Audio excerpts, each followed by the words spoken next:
अच्छा, तो आज का हमारा टॉपिक है सबसे पहले क्वालिटेटिव प्लेटलेट डिसऑर्डर्स। पहले हम लोगों ने पढ़े क्वांटिटेटिव, ठीक है, जिसमें क्या होता है प्लेटलेट्स कम हो रहे थे। अब क्वालिटेटिव प्लेटलेट डिसऑर्डर मतलब कि प्लेटलेट्स मौजूद हैं लेकिन वो सही से काम नहीं कर पा रहे, ठीक है, उनकी क्वालिटी में कोई मसला आ गया। सबसे पहले हमारे पास है बर्नआउट सोलियर सिंड्रोम, ठीक है। अच्छा, हमारे पास बर्नआउट सोलियर सिंड्रोम में क्या होता है कि ना, ये हमारा लेट्स सपोज प्लेटलेट है। इस प्लेटलेट के ऊपर हमारे पास एक एंटीजन मौजूद था GP1B, ठीक है। ये GP1B जो है ना, ये हमारे पास मौजूद ही नहीं है। अब ये GP1B मौजूद नहीं है तो क्या ये प्लेटलेट जो है ये हमारे पास वॉन विलीब्रेंट फैक्टर के साथ अटैच होगा? नहीं होगा। तो वॉन विलीब्रेंट फैक्टर के साथ नहीं अटैच होगा तो हमारे पास ये प्लेटलेट क्या एक्टिवेट होगा? नहीं। तो हमारे पास प्लेटलेट एक्टिवेशन ही नहीं हो रही, ठीक है। GP1B इसमें हमारे पास डेफिशिएंसी है। Bernard Soulier syndrome is due to genetic GP1B deficiency, platelet adhesion is impaired, ठीक है। उसके बाद हमारे पास जो है ना, हाँ, एक और चीज़ याद रखनी है, बी से हमारे पास है बर्नआउट सोलियर और बी से होता है बिग। हमारा जो प्लेटलेट है ना, इसका साइज़ क्या हो जाता है? बिग। बर्नआउट सोलियर सिंड्रोम में प्लेटलेट का साइज़ बिग हो गया, ठीक है। और बस उसके बाद सेकंड डिसऑर्डर है हमारे पास ग्लांसमैन डिसऑर्डर, ठीक है। ग्लांसमैन थ्रोम्बोस्थीनिया, ठीक है। ग्लांसमैन थ्रोम्बोस्थीनिया। अब इसमें हमारे पास क्या है कि बर्नआउट सोलियर में GP1B की डेफिशिएंसी थी, इसमें पास GP2B3A की डेफिशिएंसी आ गई। तो वो क्या है? ग्लांसमैन डिसऑर्डर, ठीक है। Glanzmann thrombasthenia is due to genetic GP2B3A deficiency, platelet aggregation is impaired. अब ये प्लेटलेट दूसरे प्लेटलेट के साथ ही नहीं जुड़ेगा, ठीक है, प्लेटलेट्स एग्रीगेशन ही होगी। यहाँ पे प्लेटलेट एडहीजन नहीं हो रही थी और यहाँ पे प्लेटलेट एग्रीगेशन नहीं होगी, ठीक है। एडहीजन मतलब उसका वॉन विलिब्रेंट के साथ जुड़ना और एग्रीगेशन मतलब दूसरे प्लेटलेट्स के साथ। उसके बाद हमारे पास है एस्पिरिन। अच्छा, एस्पिरिन क्या करता है हमारे पास? हम लोगों ने ना एक चीज़ पढ़ी थी कि प्लेटलेट है, प्लेटलेट के अंदर हमारे पास ना है जो डेंस ग्रैन्यूल, ये क्या रिलीज़ करता था हमारे पास? थ्रोम्बोक्सिन ए थ्रोम्बोक्सिन A2, ठीक है। थ्रोम्बोक्सिन A2 ये प्लेटलेट एग्रीगेशन एंड एडिशन के लिए बहुत इंपॉर्टेंट था। अब ये थ्रोम्बोक्सिन A2 रिलीज़ कौन कराता था? कोक्स एंजाइम, साइक्लोऑक्सीजिनेस, ठीक है। इस प्लेटलेट के अंदर से क्या निकल रिलीज़ हो रहा था? Thromboxane A2। करवा कौन रहा था रिलीज़? कोक्स। और ये किसके लिए इंपॉर्टेंट था? प्लेटलेट एडिशन एंड एग्रीगेशन के लिए। अब अगर हम लोग ये कोक्स को इनहिबिट करते हैं तो क्या थ्रोम्बोक्सिन A2 रिलीज़ होगा? नहीं। तो क्या प्लेटलेट एडिशन एंड एग्रीगेशन होगी? नहीं। अब ये कोक्स को इनहिबिट कौन करता है? साइक्लोऑक्सीजिनेज एंजाइम को इनहिबिट करती है एस्पिरिन, ठीक है। हम लोगों ने ये किधर पढ़ा हुआ है? हमारे पास NSAIDs के अंदर, non steroidal anti inflammatory drugs के अंदर ना, कोक्स को एस्पिरिन इनहिबिट कर देता था। तो वो यहाँ पे क्या करा रहा है? हमारे पास ब्लड की कोएगुलेशन नहीं होने दे रहा। उसके बाद uraemia. Uraemia disturbs platelet function both adhesion and aggregation.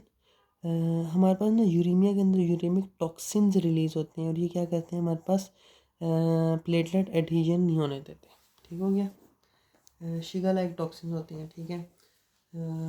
ये क्या करते हैं? डिक्रीजेस प्रोटीन सिंथेसिस, ADAMTS मतलब भी कम हो जाता है किस्म का।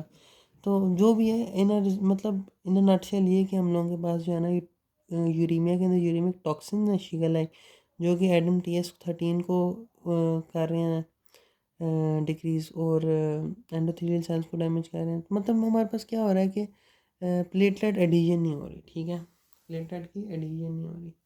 अच्छा, ये शिगा लाइक टॉक्सिन से रहता था, इसके टॉक्सिन जो है ना बस प्लेटलेट एडिशन नहीं होने दे रही, ये हम लोगों ने याद रखना। अच्छा, उसके बाद secondary haemostasis and related disorders. अब हम लोगों ने पढ़ना secondary haemostasis and related disorders.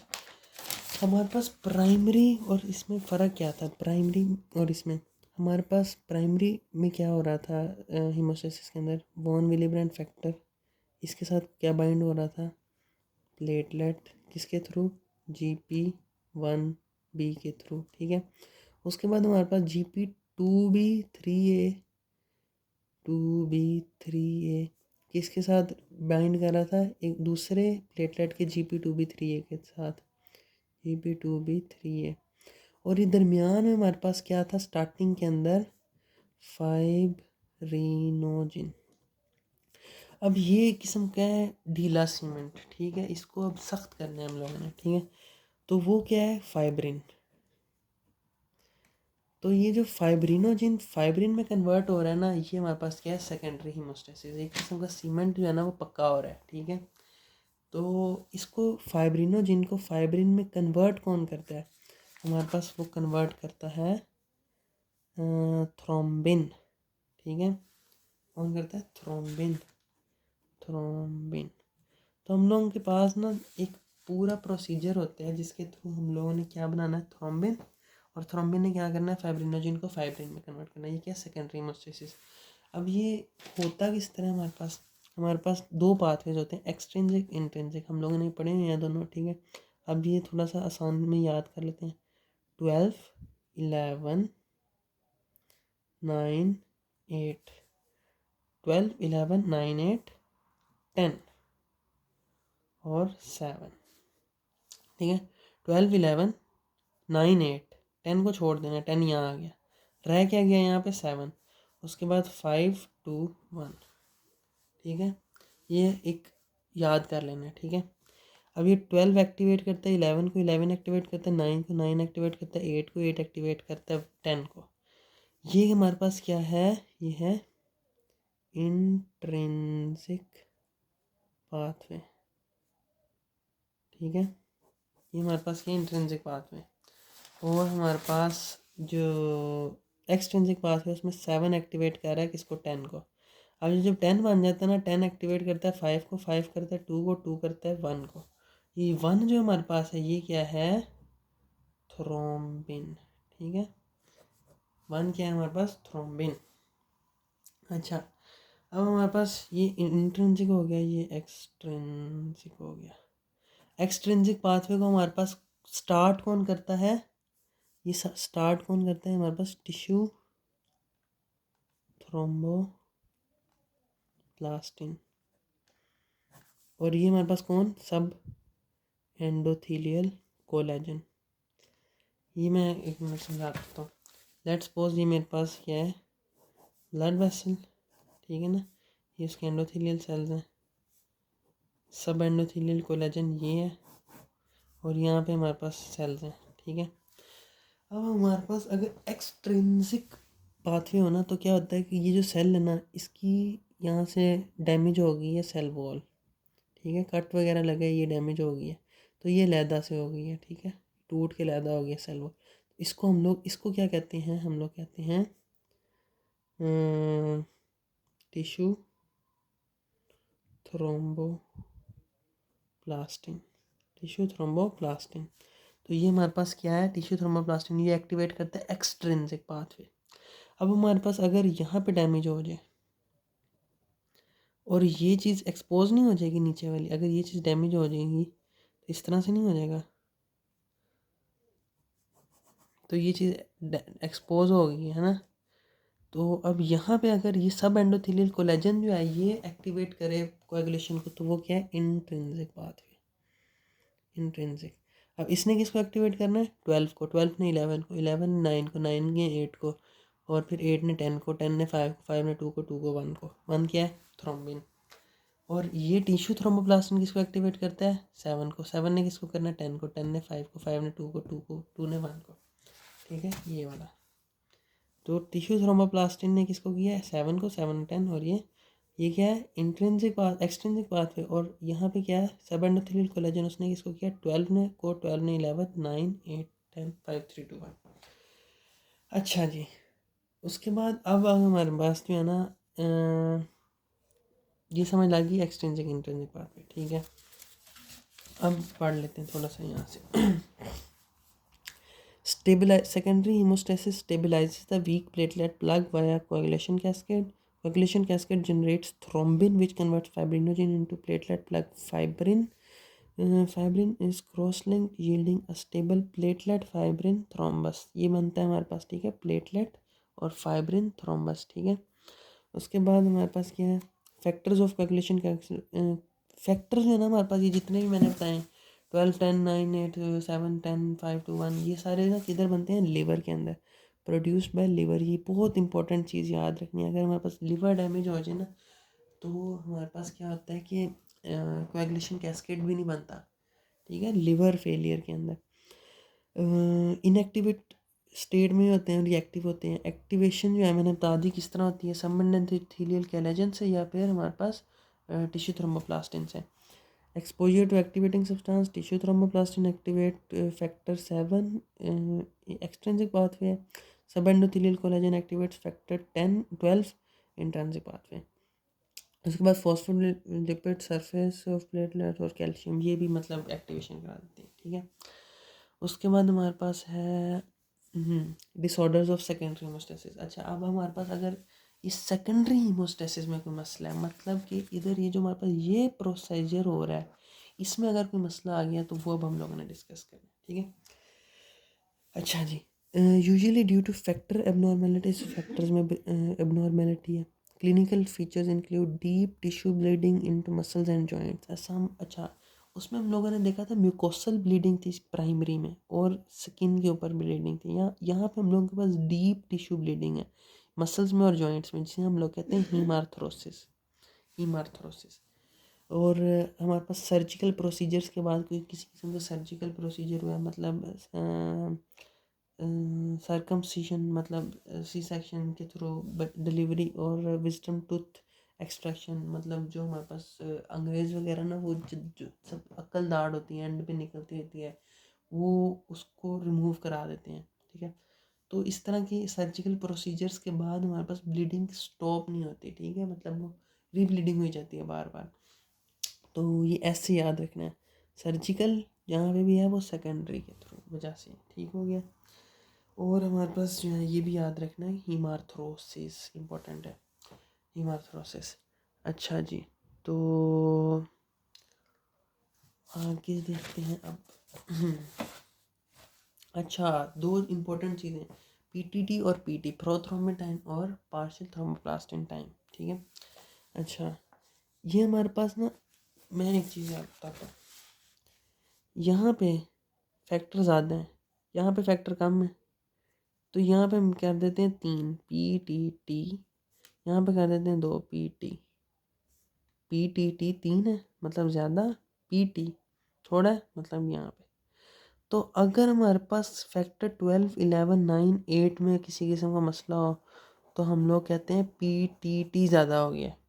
और अगर हमारे पास फैक्टर 7 में मसला हो, या फिर इनमें, अगर इनमें मसला है और इसमें मसला है, तो हम लोग कहते हैं PTT। अगर इसमें मसला है और इसमें, ये कॉमन है, ठीक है, 7 में मसला और इनमें मसला, तो हम कहते हैं PT ज़्यादा हो गया, ठीक है। PTT और PT याद रखना। Prothrombin time measures extrinsic factors, factor 12 and common factors 2, 5, 10 and fibrinogen pathway, ठीक है। पार्शियल थ्रोम्बोप्लास्टिन टाइम PTT हमारे पास मेजर्स इंट्रिंसिक फैक्टर 12, 11, 9, 7, 8, 7 नहीं, 7 तो यहाँ है, और ये बाकी, ठीक है। अच्छा, सब अब देखते हैं हम लोग सेकेंडरी हीमोस्टेसिस के डिसऑर्डर। सबसे पहले हमारे पास हीमोफीलिया, हम लोगों ने काफ़ी ये सुना हुआ है, ठीक है, important. Haemophilia, haemophilia A B, ठीक है। तो अब हीमोफीलिया A, अब ये मैंने याद इस तरह से रखा हुआ है, हीमोफीलिया A8, A8, ठीक है, हीमोफीलिया A8। फैक्टर 8 में हमारे पास मसला है, फैक्टर 8 में, ठीक है। अच्छा जी, अब ये पढ़ लेते हैं थोड़ा सा। जेनेटिक फैक्टर 8 की डेफिशिएंसी है, फैक्टर 8 की क्या होगी, डेफिशिएंसी होगी है जेनेटिकली। बच्चा पैदा हुआ है तो उसके अंदर फैक्टर 8 का मसला है, और ये किसमें है, हमारे पास मेल्स के अंदर, ठीक है। ये मैंने इस तरह से याद रखा, A इज़ फॉर अल्फ़ा, और अल्फ़ा क्या होते हैं, मेल्स होते हैं, अल्फ़ा मेल। तो ये इस तरह से याद रखा हुआ मैंने। अच्छा जी, एक्स लिंक्ड रिसेसिव मेल्स में ज़्यादा है, can rise from a new mutation de novo without any family history, कोई फैमिली हिस्ट्री भी नहीं है, बच्चे के अंदर खुद ब खुद हो गई है mutation. Presents with deep tissue joint and post surgical bleeding, ठीक है, ये हमारे पास सेकेंडरी है, ज़ाहिर सी बात है ये मसले होंगे क्या, डीप टिश्यू एंड जॉइंट्स के अंदर, मतलब हीमार्थ्रोसिस और पोस्ट सर्जिकल, मतलब एस से मैंने बताया था after surgery, S secondary haemostasis. Clinical severity depends upon degree of deficiency. अच्छा जी, हमारे पास लेबोरेटरी डायग्नोसिस, ज़ाहिर सी बात है पीटीटी ज़्यादा होगा, पीटीटी अब नॉर्मल होगा ना, क्योंकि 8 है, फैक्टर नंबर 8 कहाँ पे आ रहा है, यहाँ पे, ठीक है, इसमें मसला है ना, तो पीटीटी इफेक्ट होगा, PTT will be greater, PT normal होगा। उसके बाद हमारे पास फैक्टर नंबर 12 कम है, ज़ाहिर सी बात है, normal platelet count and bleeding time. Bleeding time जो होता है ना प्लेटलेट्स पे डिपेंड करता है, ये कोएगुलेशन कैस्केड पे नहीं, ब्लीडिंग रुक जाती है उसके बाद ये सेकेंडरी हीमोस्टेसिस स्टार्ट होती है। ब्लीडिंग रोकना प्राइमरी हीमोस्टेसिस का काम है, सेकेंडरी हीमोस्टेसिस का काम है वो जो क्लॉट बना है उसको पक्का करना, तो क्लॉट ब्लीडिंग टाइम नहीं ज़्यादा होगा इसके अंदर, ठीक है। Treatment involves recombinant factor number 8। अब हम लोग रिकॉम्बिनेंट मतलब कि जेनेटिकली हम लोगों ने कोई बनाया है नकली, जो जेनेटिक इंजीनियरिंग के थ्रू फैक्टर 8 वो हम लोग देते हैं पेशेंट को, ठीक है। या फिर प्लाज्मा फ्रेसिस दे सकते हैं। प्लाज्मा फ्रेसिस क्या है, ब्लड में से प्लाज्मा अलहदा करके निकाल के नया प्लाज्मा डालना, तो वो जो नया प्लाज्मा होगा उसमें तो क्लॉटिंग फैक्टर होगा ना हिट, तो वो भी कर सकते हैं। अच्छा जी, उसके बाद हम लोग हीमोफीलिया बी, ये थी ए या बी, बी के अंदर हमारे पास फैक्टर नंबर 9 की डेफिशिएंसी, 8 के बाद क्या आता है 9, ए के बाद क्या आता है बी, ठीक है, तो ए बी 8 9, ठीक है। अच्छा जी, तो हीमोफीलिया बी, इसमें अंदर हमारे पास क्या है, फैक्टर नंबर 10 के लेवल डिक्रीज़ हो गए हैं, सेम वही मसला आएगा, पीटीटी ज़्यादा हो जाएगा, पीटी नॉर्मल होगा। अच्छा, उसके बाद हमारे पास है कोएगुलेशन फैक्टर इनहिबिटर। अच्छा जी, अब हमारे पास कोएगुलेशन फैक्टर है, ठीक है, फैक्टर नंबर 8, लेट्स सपोज ये है कोएगुलेशन फैक्टर 8, ठीक है, कोएगुलेशन फैक्टर नंबर 8। अब अगर हमारी बॉडी इसके ख़िलाफ़ क्या बना दे, एंटी बॉडीज़, और ये एंटीबॉडीज़ के ऊपर बाइंड कर जाएगा, और एंटीबॉडीज़ क्या होते हैं, जैम किसके लिए, मैक्रोफेजिस के लिए, और फिर मैक्रोफेज आके इसको खा जाएगा, तो हमारी बॉडी के अंदर फैक्टर 8 की क्या हो जाएगी, डेफिशिएंसी। मतलब बॉडी बना रहा था फैक्टर 8, लेकिन क्या हुआ है कि उसके क्या अगेंस्ट एंटीबॉडी भी बना दी, और वो उस वजह से क्या हुआ है, मैक्रोफेजिस ने खा लिया फैक्टर 8 की कमी हो गई है। अब इसको पढ़ लेते हैं। Acquired antibody against a coagulation factor, commonly factor number 12 8, resulting in impaired factor function, ठीक है। हमारे पास अब ये जो इसकी क्लिनिकल और लैब फाइंडिंग्स हैं वो हीमोफीलिया ए जैसे ही होंगे ना, क्योंकि 8 ही खाया जा रहा है, वो कमी हो रही है। हीमोफीलिया ए में क्या था, 8 था ही नहीं बॉडी के अंदर, तो सेम इसके एक जैसे क्लिनिकल फैक्टर्स होंगे। बस मसला ये है कि अगर हम लोग दूसरा कोई बाहर से अगर हम लोग डालते हैं ना, पीटीटी करेक्ट नहीं होगा, PTT does not correct upon mixing normal plasma with patient plasma, plasmapheresis से नहीं ठीक होगा। क्यों, क्योंकि हम लोग बाहर से प्लाज्मा डाल रहे हैं, बाहर से फैक्टर 8 डाल रहे हैं, लेकिन बॉडी के अंदर तो एंटीबॉडीज़ हैं उसके अगेंस्ट, बाहर से हमने फैक्टर 8 डाला, बॉडी के अंदर जो उसके अगेंस्ट एंटीबॉडी है उसने उसको फिर खा लिया, तो कोई फ़ायदा ही नहीं हुआ। तो PTT does not correct in this, PTT correct in haemophilia A. Haemophilia A में बाहर से अगर हम लोग फैक्टर 8 डाल रहे हैं, उसके अगेंस्ट कोई एंटीबॉडी तो नहीं ना है, तो वो तो यूज़ होगी, तो वो तो ठीक हो जाएगा, लेकिन ये ठीक नहीं होगा। अच्छा, अब हमारे पास है अगली वॉन विलिब्रेंट डिजीज़, ठीक है, वॉन विलिब्रेंट डिजीज़ पढ़ लेते हैं अब हम लोग। अब वॉन विलिब्रेंट डिजीज़ के अंदर क्या है कि हमारे पास ना वॉन विलिब्रेंट फैक्टर की डेफिशिएंसी आ गई है, किसकी, वॉन विलिब्रेंट फैक्टर की डेफिशिएंसी। अब होता पता है क्या है, ये जो वॉन विलिब्रेंट फैक्टर है ना, ये हमारे पास फैक्टर नंबर 8 की ना स्टेबिलिटी के लिए बहुत इंपॉर्टेंट है। फैक्टर नंबर 8 की स्टेबिलिटी के लिए क्या इंपॉर्टेंट है, von Willebrand factor. Von Willebrand factor अगर नहीं होगा तो क्या फैक्टर 8 स्टेबिलिटी होगी, नहीं, तो फैक्टर 8 स्टेबल ही नहीं होगा तो क्या होगा, ख़त्म हो जाएगा, और फिर वही हीमोफीलिया ए वाला मसला। अच्छा, most common inherited coagulation disorder, ये मोस्ट कॉमन है, मल्टीपल सब टाइप एग्जिस्ट, ठीक है जी। उसके बाद म्यूकोसल एंड स्किन ब्लीडिंग, इसके अंदर हमारे पास प्राइमरी हीमोस्टेसिस वाले शो हो रहे हैं सिम्टम्स। क्यों? क्योंकि वॉन विलिब्रेंट फैक्टर जो है वो तो प्राइमरी हीमोस्टेसिस में भी इन्वॉल्व था ना, GP1B के साथ मिल के अटैच होके प्लेटलेट्स को एग्रीगेट करा रहा था, तो इसलिए ये प्राइमरी इसकी हीमोस्टेसिस वाले क्लिनिकल फीचर्स हैं।